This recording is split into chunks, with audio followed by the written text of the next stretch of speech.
There is a very specific kind of pain that comes from being remembered by someone who refuses to reach for you. Not forgotten, not replaced, not truly gone, just held at a distance. You feel it in the silence, in the pauses that make no sense, in the coldness that arrives right after warmth, in the way someone can look deeply affected by you one moment, then disappear into themselves the next, as if none of it ever happened. And that confusion can become its own addiction, because part of you keeps asking the same haunted question. If they care, why do they act like this? If I'm on their mind, why am I not in their arms? If they feel me, why am I the only one breaking? And this is the brutal truth most people are not ready to hear.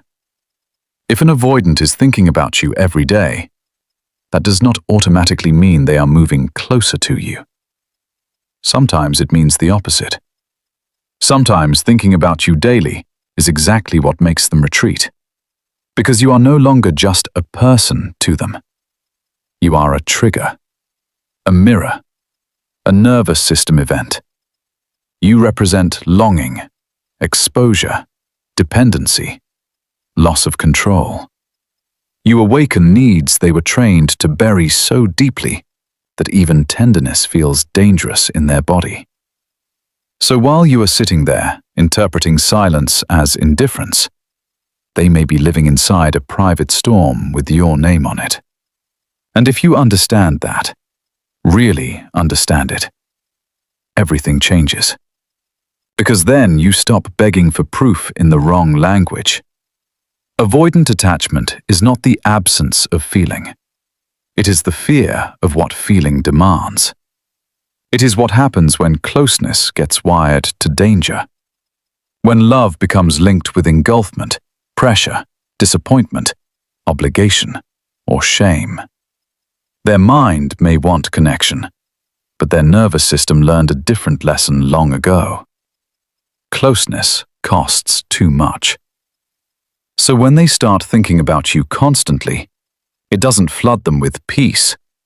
It floods them with activation.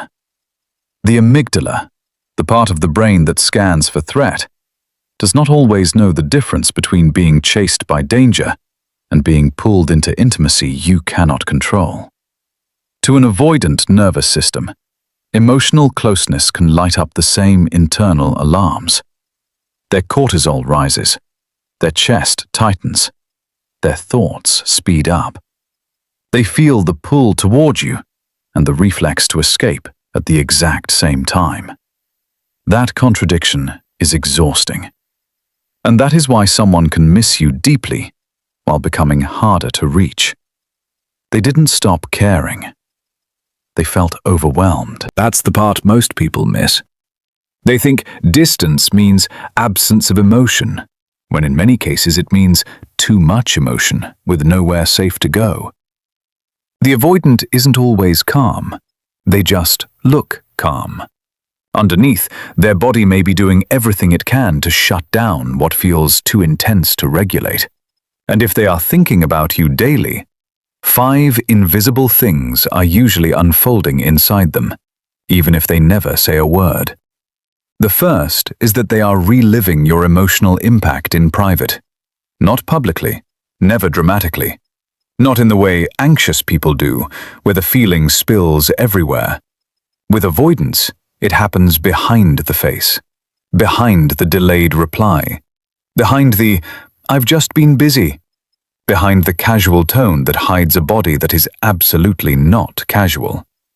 They replay your voice, the look you gave them, the moment you saw through them too clearly, the softness they felt around you that made them uncomfortable because it was real. They remember what it felt like to be affected, and that matters, because avoidants are not haunted by people they don't care about. They are haunted by people who bypassed their defenses, by people who made them feel emotionally visible. That is what lingers. At night, when there is no distraction, your absence becomes louder. In the car, in the shower, in the middle of something ordinary. They hear a phrase you used. They pass a place that carries your energy. They reach for their phone, then stop. They feel the urge, then swallow it. Not because you mean nothing, but because you mean enough to destabilize the system they use to survive. And that leads to the second thing happening. They are trying to reduce the intensity by going numb. This is where people get hurt. Because numbness looks like certainty from the outside. It looks like they've moved on, like they don't care, like they've become colder while you're becoming more torn apart. But numbness is often not peace. It is anesthesia. When an avoidant feels too much, detachment becomes their painkiller. They distract themselves, work more, scroll more, sleep weird hours, hyper-focus on routines, keep conversations shallow, convince themselves they need space, clarity, freedom, perspective. And sometimes they do need space. But often what they call clarity is just distance from the emotional intensity they cannot metabolize. The body is smart like that. When dopamine and attachment get mixed with fear, the nervous system starts seeking relief, not resolution. Relief becomes the priority. Not truth, not love, not repair. Just relief. So they pull away. Not because the bond was weak, but because the bond touched something unhealed. And still, even as they detach, you remain in the room. This is the paradox. They suppress, but they do not erase. The third thing happening is more subtle and more powerful than most people realize. They are watching what happens when you stop chasing. This is where the entire dynamic begins to turn, because many avoidants are unconsciously used to a specific rhythm. They withdraw, the other person pursues, they regain a sense of control. The distance confirms their story that closeness is intense, people are demanding, and they are safer in retreat. It becomes a loop, a painful, predictable dance. But when you become still, something changes. When you stop over-explaining, stop pushing, stop trying to force emotional certainty out of someone who cannot give it from a dysregulated state, your silence lands differently. Not as punishment, as absence, as space they can finally hear themselves inside. And that space starts doing something your pursuit never could. It removes the noise. Now there is no one to blame for the pressure, no one flooding the channel, no one performing devotion on command.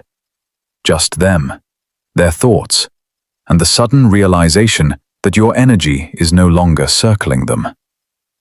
This is when they start checking, wondering, rereading, sensing the loss.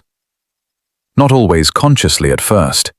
Sometimes it shows up as restlessness, a random curiosity, an urge to look at your page, a memory that keeps returning, a strange heaviness at the end of the day. The dopamine they used to get from knowing you were still there starts to disappear, and in that absence, your value becomes sharper. People often think power comes from intensity, but with avoidance, power often returns through non-reactivity. Silence, when it is rooted in self-respect rather than manipulation, becomes a mirror. It forces what was being avoided to rise. And that is the fourth thing happening if they are thinking about you daily. They are beginning to feel the emotional consequences they once outran. When you were available, their nervous system could stay in defense mode. They could keep you at arm's length and still sense access, still feel your orbit, still assume your presence. But once that access becomes uncertain, the emotional math changes. Now the loss feels possible. Now memory becomes heavier. Now their mind starts filling in the space where your attention used to be. This is where missing you can become obsession, but not in the dramatic way people fantasize about. Not always grand gestures, not immediate confessions. Sometimes obsession in avoidance looks quiet, repetitive, controlled on the surface, consuming underneath. They think about what they should have said, what they almost admitted, how you made them feel safe and exposed at the same time. They start mentally comparing you to everyone else, and suddenly the emotional flatness of other connections becomes more noticeable. Because the truth is, avoidance can function in many relationships, but very few people actually reach them. Very few people get under the armor. Very few people become emotionally unforgettable. When that happens, they can try to suppress the bond, but their system keeps returning to it, because unfinished emotional experiences do not dissolve cleanly. They echo, especially when the person they lost stopped pleading and started choosing themselves. That shift is powerful, because it changes what you represent. You are no longer the one waiting. You become the one they can no longer read. And that uncertainty can stir the very pursuit they once resisted. The fifth thing happening is the one nobody talks about enough. They are fighting an internal war between reaching out and protecting the identity they built around not needing anyone. This matters because avoidants do not just fear intimacy. They fear the collapse of the self-image that intimacy threatens. The independent one, the unaffected one, the composed one, the one who never loses center over love. If they reach out honestly, they are not just risking rejection, they are confronting their own vulnerability, their own longing, their own dependence. And to someone who learned to equate need with weakness, that can feel like psychological death. So they hesitate. They draft messages in their head. They almost text. They imagine seeing your name pop up. They picture what they would say if they were brave enough to be direct. Then the fear returns. What if it gets intense again? What if I can't handle it? What if I get pulled in and lose control? What if they see how much I actually feel? That last one is often the deepest fear of all. Not losing you. Being seen needing you. This is why avoidance can appear maddeningly contradictory. Because part of them wants relief through reconnection, while another part wants safety through distance. One side misses you. One side resents how much they miss you. One side wants to come close. One side wants to disappear before closeness asks anything of them. And if you don't understand this, you will misread the whole thing. You will think your job is to prove more, explain more, love harder, wait longer, be softer, be smarter, be calmer, be more patient, be less emotional, be whatever shape might finally make them choose you openly. But that is where your power leaks out, because the moment you turn their confusion into your assignment, you abandon yourself. And this is the warning. If you break your own pattern too late, after you've already trained yourself to accept half love, emotional crumbs, and nervous system chaos as romance, you may not even realize how deeply the dynamic has altered your self-worth. You start calling pain chemistry. You start calling inconsistency depth. You start calling emotional starvation a spiritual connection. And little by little, your body begins to adapt to being underfed. That is dangerous. Because then, even when they think about you daily, even when they miss you, even when they feel your absence in their bones, you are still living below your value. And someone missing you is not the same as someone meeting you. Read that again in your soul. Someone missing you is not the same as someone meeting you. Yes, an avoidant can think about you every day. Yes, they can replay everything. Yes, they can ache, suppress, spiral, compare, regret, Check your profile. Wonder if you've moved on. Feel jealous. Feel restless. Feel haunted by the way you made them feel. All of that can be true. And still, if they have not done the inner work to tolerate intimacy, communicate honestly, and stay present through discomfort, their feelings will keep collapsing into the same old pattern. Thinking is not transformation. Longing is not capacity. Missing you is not mastery. This is where your identity has to shift, not into bitterness, into clarity. You stop measuring your worth by how intensely someone feels you in private. You start measuring connection by what is sustainable in reality. You stop romanticizing being unforgettable to emotionally unavailable people. You stop treating invisibly being on someone's mind as the prize. The prize is peace. The prize is reciprocity. The prize is being chosen in a way your nervous system does not have to bleed to receive. And strangely, that is often the moment the dynamic truly flips. Because when you are no longer trying to control their perception, no longer chasing reassurance, no longer collapsing every time they go distant, you become emotionally coherent, grounded, harder to manipulate, even accidentally, harder to keep in limbo. Your energy stops saying, "Please don't leave me in the dark," and starts saying, "I know who I am, whether you can meet me or not." That energy is unforgettable in a different way. It is not needy, not performative, not punishing. It is final. And avoidants feel finality.